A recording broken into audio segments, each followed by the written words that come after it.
I just saw an interesting article that says the 70s look largely mirrors modern tastes and times. And the 70s was a terrific time. I was a young man and full of piss and vinegar, testosterone. I was in my heyday, and there were no jobs. Inflation was through the freaking roof. If you can get a job for like $7 or $8 an hour, you were like king. I got a job working at a steel mill, man. I was making big buck, and I was like king.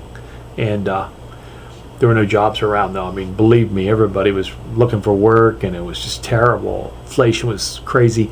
Gasoline prices were ridiculously high. You couldn't gas went from like, I think it went from like 25 cents to $1 in the 70s, and you couldn't get gas. Jimmy Carter was president. The world was holding us hostage.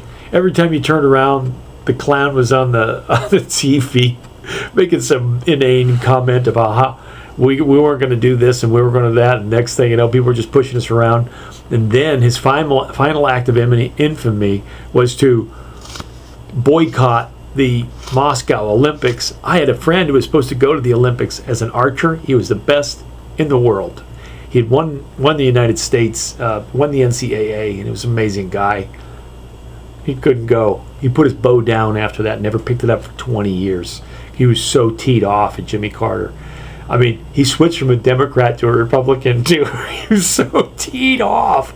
I mean, your whole life. Anyway, that was the 70s. Nobody cared what they ate. Nobody cared what they drank.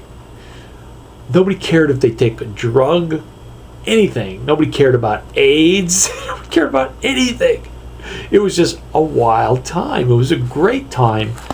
America woke up since then, and I don't know if we should go back to sleep. They say our times mirror those times. I don't think any way close. Maybe clothing-wise, and we do have a clown in the White House. I should have said that. I'm sorry. We do have a Jimmy Carter-esque Eskimo or whatever, and a guy who's just letting us get run over. But I mean, I didn't get here to talk about that. But I'm just talking about America's completely different. It's nothing like it was in the 70s. There's no way, shape, or form. Everything's different. From football to fried eggs, man. It is not the same. No one cared what they ate back then. It was just so glorious. You could eat like a damn pig and no one would say, hey, you're going to get fat. It's like, whatever. It was a great time. Health-wise, no. It wasn't the time to live. Everybody smoked. Nobody cared. I do recommend us moving onward and not looking back at the 70s for any kind of fashion or health advice or political advice for that matter. I think we should move on to the year 2011 and gloriously become conservative, health-wise and all across the board. Have a great one. Dr. Joe.